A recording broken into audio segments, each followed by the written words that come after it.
Our next debate is for the City of Bellingham Council Ward 3 position, and there are two candidates for this race, and that is Daniel Hammill and Ashanti Monts-Treviska. Ashanti will be speaking through an American Sign Language interpreter. Actually, we're going to have two in the courtroom with us today. That's the lawyer talking. We're in the council chambers today, and currently signing is Felina Gordon. Also signing will be Tara Day. The City of Bellingham Council is the legislative body for the city, responsible for setting public policies, adopting long-range plans, approving the budget and taxes, and passing laws. Council members are engaged in the community and responsive to constituent concerns. The council Ward 3 term of office is 4 years with an annual salary of $27,132. We'll start then with candidate Monts-Treviska, and would you please make your opening statement? Hello, everybody. Thank you so much for being here. I have a personal belief that Bellingham should become a transformative city. And I would like to lead us in that and find solutions to many of the problems that we have. So I think the system itself is not 100% working for many people who live here for several different reasons.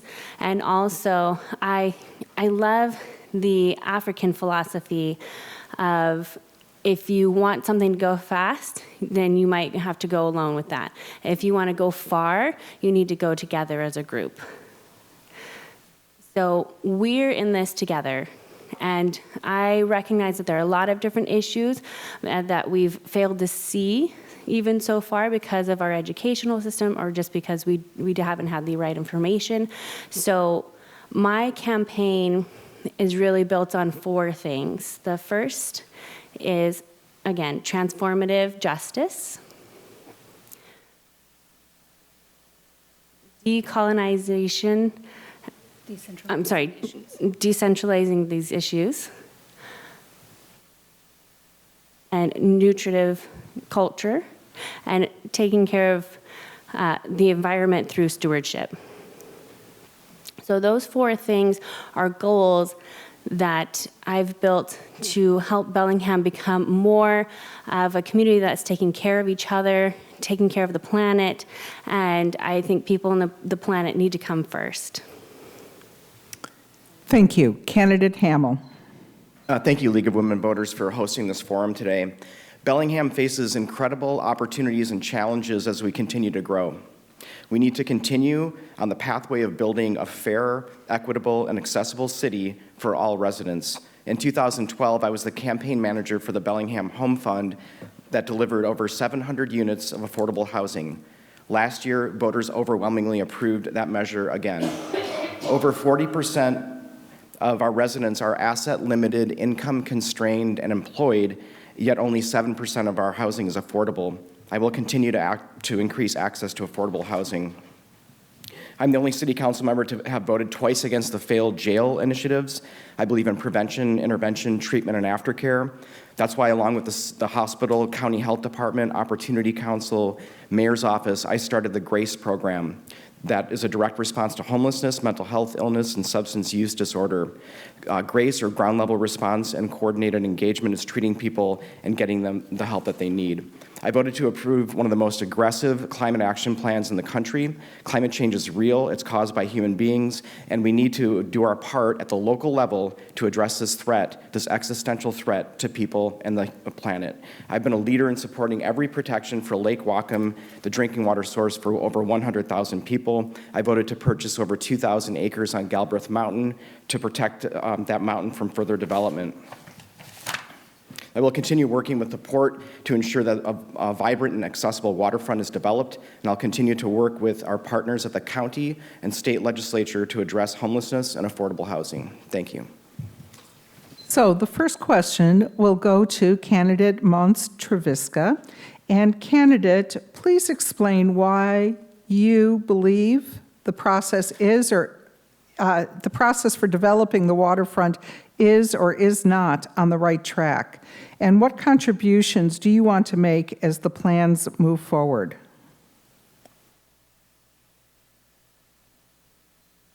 So you're talking about the waterfront development? I'm just clarifying. I believe that's what the question is addressed to, yes. Yeah, I have only lived in Bellingham here for about 6 years, so I'm learning all of these different areas. And I feel that we need to leave some things more natural. The waterfront area, it is very connected to the natural land resources, and we need to have more of I don't necessarily believe we need to have humans taking over all of that natural area when we have animals and other natural essentials there. So I'm honestly a little bit on the fence about renovating that waterfront and adding any more businesses. I want to make sure that we're able to match the needs of the people, but also match the needs of the planet. And candidate Hammill. Yeah, the waterfront is nowhere near where it needs to be in terms of development, in my opinion. Harcourt development has been lagging behind, and they've been allowed to have an extended timeline, which is not helping to develop the waterfront. There's a lot of residential building that could be done down there, that could be housing for our residents. Whatever development needs that is going to happen in the waterfront needs to make sure that it's tied in with Old Town, which is going to be 1,000 units of residential and 400,000 square feet of commercial, and it also needs to tie in with the downtown. It can't be a competitor to downtown. It needs to enhance the downtown. That's why I support connectivity at the Chestnut Street Bridge to the waterfront area. And this question will begin with candidate Hammill. How would you describe the current relationship between the city and its local business owners and developers? And how do you plan to engage with the local business community to address whatever challenges or opportunities or strengths are currently present? So Ward 3, we're in Ward 3 right now. So Ward 3 is downtown and extends all the way to U Street. And downtown businesses are vital to the health and well-being, I think, of our residents. The relationship between the city and downtown business owners, I think, is healthy. We've done our fair share in terms of creating development incentives in the urban village areas. Urban villages account for 38% of the growth in Bellingham, yet only account for 3.8% of the landmass. So I think continuing and fostering those relationships with the development community can help us get to the residential housing initiatives that we've undertaken in this community. I think we need to continue those relationships. And candidate Monts-Treviska. I co-manage a social embrace with the deaf community and the colored community here in Bellingham. We're small business owners and a small group of people, but my concern is that we don't have enough economic support for small business owners who are people of color, Black, brown, Native American, deaf, disabled. I don't see the support there, and I've noticed that the business owners they're just like really trying to find where that support can come from and where that advocacy can come from. So I feel like that we need to lead in providing the needs and make that relationship happen, so then that can actually influence the city's knowledge and accessibility and diversity and inclusiveness. And this question then will begin with candidate Monts-Treviska. If elected, what legislation would you make your number one priority to get passed? And describe with specificity why it's your number one priority, please.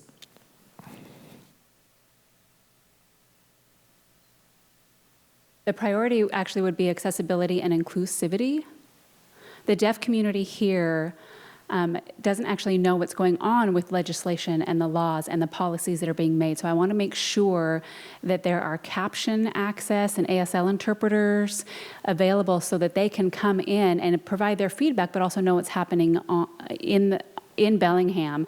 And I feel like they could bring a great information to the collective wisdom of the city. And then also there's like rent control issues, and then supporting and relationship with the tribal treaty rights. And then those are important to me, but I really feel like the most important and priority is access to information so that we can, again, move forward together.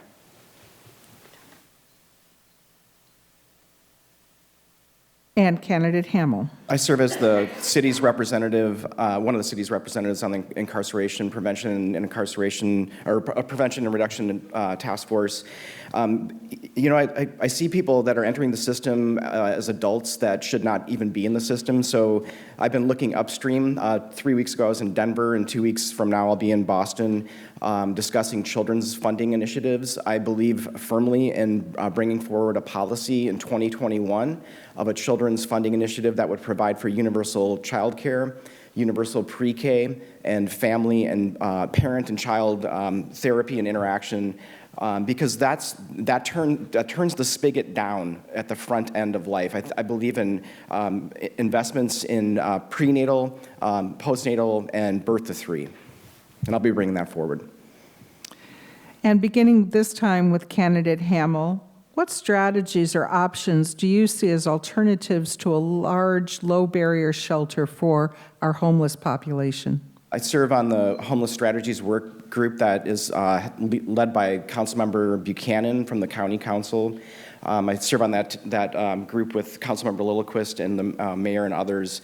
We have significant challenges when it comes to housing unsheltered folks in our community. I support House Bill 1406, which would provide for housing that could be to the tune of $9.1 million that could be bonded against, and that would provide for housing. Shelters, we need another addition to shelters other than the Lighthouse mission. I support the shelter that the city is putting in at the Civic Field, locker rooms that will provide for 40 beds for women, but we need to do more than that. And I'm on a constant move to try to get more beds for folks. And candidate Monts-Treviska. I am in support of inclusive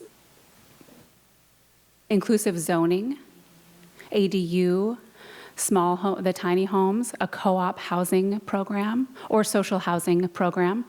Also, I'm in support of community day program center that would allow people who don't have homes can come and have access to services, have socialization. They can have affordable health insurance and services provided there. Also, I am in support of rent control. And that way those people can feel like they have access, because housing really is a basic human right and human need. If we take that away, then we need to not support landlords who are trying to make their profit off of people. Thank you. And the next question will begin with candidate Monts-Treviska. What do you identify as the city's 3 biggest financial challenges now and in the next 10 years?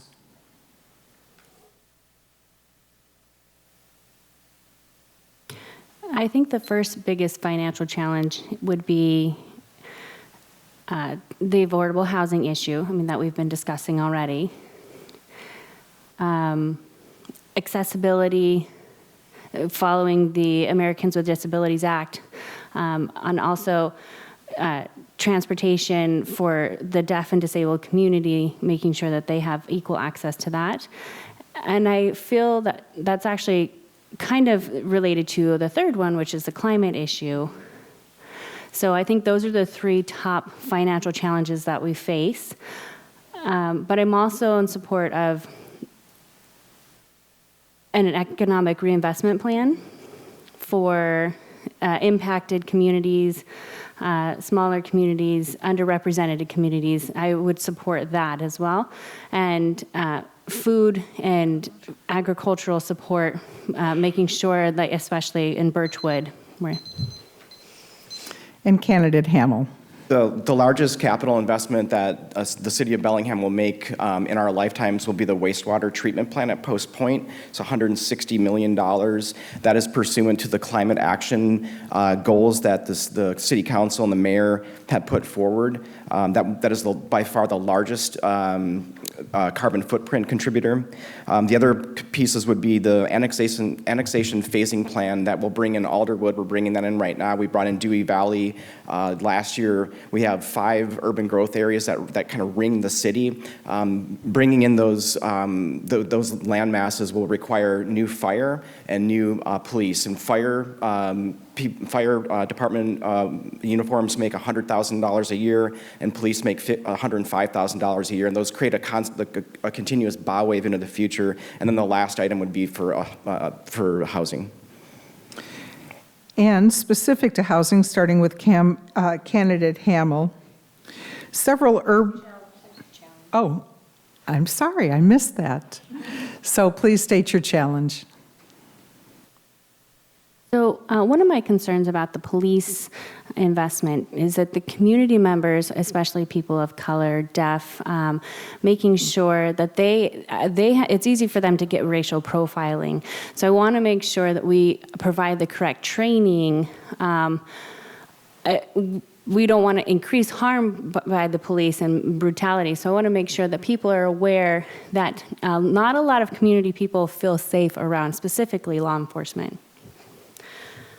Candidate Hammill, anything you'd like to say in response to that statement? Our police department is one of the most well-trained departments in the state. When we have lateral hires that come from other departments from similar sizes, they remark that the trainings that are provided, in particular amongst anti-bias training and trauma-informed training, exceed the standard. I think that our police are well-trained, and I believe that they need to continue to do more in training. Okay, so our next question begins with candidate Hammill. Several urban village buildings have been built recently, apartments and condos above with retail and office space below. Many appear to have unused space on the ground floor. Do you feel this is a viable model for development and for additional housing units? Why or why not? If not, what is your vision for future housing? I absolutely support urban villages. I think that that's where we and previous councils have committed to putting residential construction. I don't support having ground floor being exclusively commercial. I think that's kind of a waste of potential residential. If you look at Walton Place over here on State Street, they've got residential all the way to the ground floor. If you look at the development that's further down on State Street before the roundabout, there's residential to the ground floor. If you look at Broadway Station, across from Fire Station 1, across from the Bellingham School District administrative offices, they've got commercial on the ground floor. There's an abundance of commercial space in this city that's just, we don't need that. We need more residential, we need more housing for our residents. And candidate Monts-Treviska.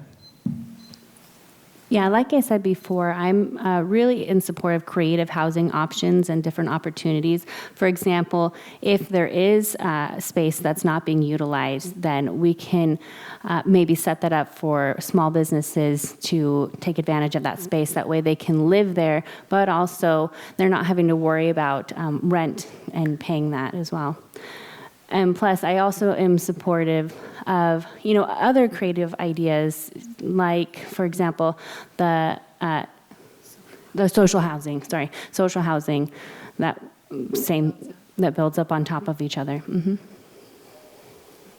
Okay, beginning with candidate Monts-Treviska, what is your assessment of the actions the city has taken to reduce carbon emissions, and do you think these efforts are satisfactory, or should the city be doing something else?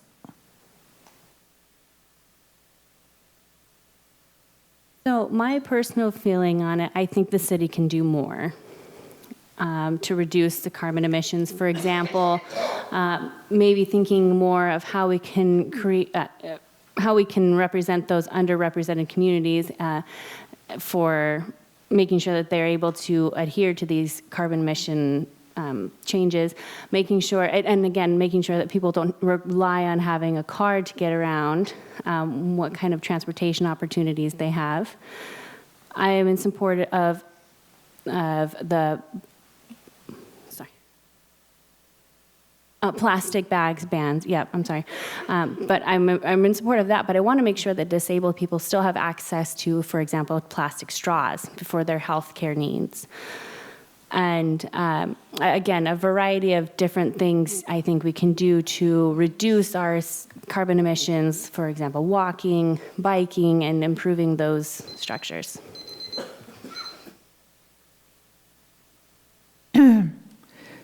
And this one will begin with, I'm getting myself turned around, candidate Hammill. Describe the Was there an opportunity to respond to that question? challenge card? Oh. Thank you, and I appreciate it does take a village. Yes, of course, please. I'm sure moderating is very challenging. So at the last city council meeting, I brought forward a policy framework for a single-use plastics ban that would eliminate polystyrene, which is the styrofoam clamshells that you can still get to-go food in. It's 2019. We need to eliminate that from the waste stream. Also, plastic cutlery to go. I'm also going to be looking at banning that, as well as hotel single-use shampoos and soaps and things like that. Those should be wall-mounted dispensers.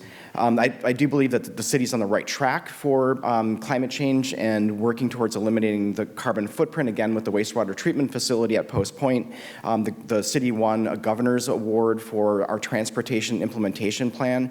We are only one of 5 cities to receive that award, and we just won the Association of Washington Planners Award for transportation bike ped infrastructure. Okay, if I'm back on track now, candidate Hammill, please describe the role the city has in ensuring that all residents will have use of computers and Wi-Fi and the skills to effectively function in an online world. My wife, Kelly Bashaw, who's also elected official from the Bellingham School Board, and I were in Belgium and Holland a couple of years ago, and you can go into a city center and look up Wi-Fi on your phone to get accessibility, to wayfinding for directions and things like that. I think the city needs to provide free Wi-Fi in the downtown core. I think the city needs to provide free Wi-Fi in our parks and alongside our municipal facilities, and make that accessible for everyone. The internet is real, and we are an online world now, so we need to make sure that it's accessible for all people. And candidate Monts-Treviska. I am in support for public co-ownership of the fiber optic network, and the reason is because if we have that, that would actually guide the deaf community to be able to have access to video remote interpreting. Here in Bellingham, in the Whatcom area, we don't have enough ASL interpreters. There's just not enough. And so if we had that kind of system up here for access for the deaf community, then we can actually have access to an interpreter anytime, any place here in Bellingham. And so that's why I'm in support of that fiber optic, the owning the fiber optics broadband program. And candidate Monts-Treviska, what, if anything, should the city do to ensure a safe and adequate supply of water now and into the future?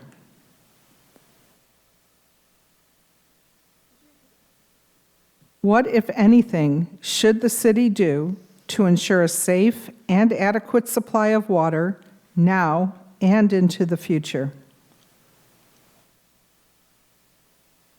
I feel the city could have, or could build a relationship with the Lummi tribe group and work together with them over the water issue and discuss with them their treaty rights and their income diversity needs. And that being sure that there's clean water and access to all, I feel like the priority would be making that relationship with the tribal nation to start that work. Candidate Hammill. I voted to secure over 1,000 acres in the Lake Whatcom watershed on Galbraith Mountain and an additional 100 of strategic acres in the Lake Whatcom watershed.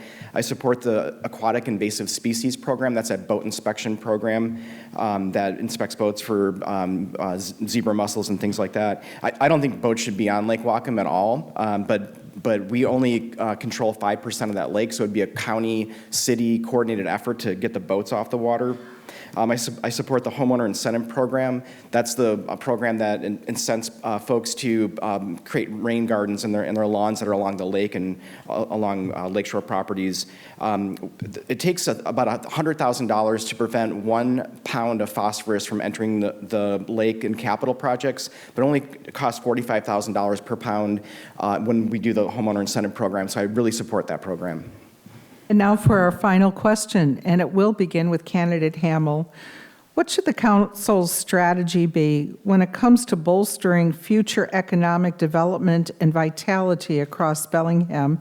And please include job creation in your response.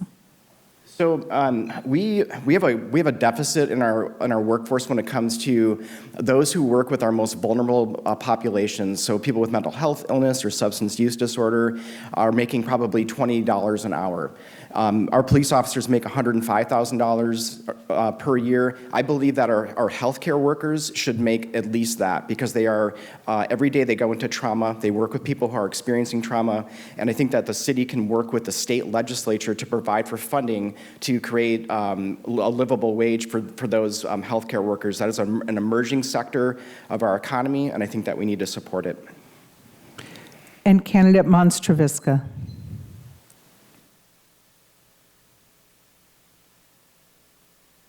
I feel like the income inequality is common for this time. And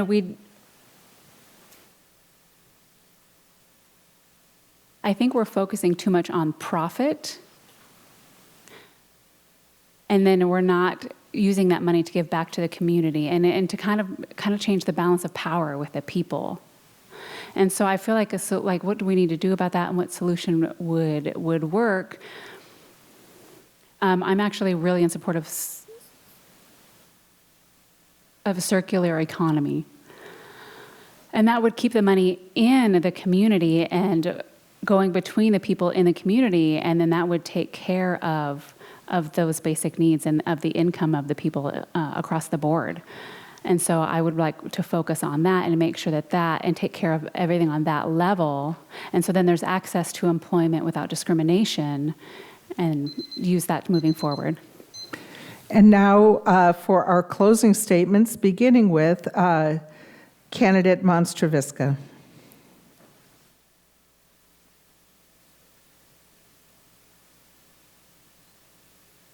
I'm maybe not the what you would picture for a stereotypical politician. You know, I haven't always been involved with politics, but I do believe that now is a time for change in Bellingham. I'm a very creative person. I'm not afraid to try new things. I'm not afraid to challenge different ideas that maybe we've had for a long time. And here in Bellingham, I think we need a different perspective on a lot of different issues. You know, not only how to solve them now, but how they developed in the first place. And I want to make sure that all kinds of issues have their own space to really be focused on, really pay attention to, and come up with good solutions. Again, I'm a big believer in transformative justice, which means reducing community harm and eliminating issues that cause harm to us. Candidate Hammill. I'm running for re-election to Bellingham City Council to complete the body of work that I started during my first term. I won a MacArthur Foundation Award for my work on criminal justice reform. I started the GRACE program and have championed multiple pieces of legislation that benefit working class people. If re-elected, I'll pass a comprehensive children's initiative that'll benefit kids and families. I'm endorsed by Lummi Nation, Washington State Federation of Democratic Women, Whatcom County Democratic Women, Sierra Club, Washington Conservation Voters, Teamsters, NARAL, Riveters Collective, Washington Bikes, Mayor Linville, Port Commissioner Shepard, Councilmember Buchanan, Councilmember Satpal Sidhu, Representative Goodman from the 45th, and Prosecutor Ritchie. And I'm asking for your vote. Please join me in thanking both candidates.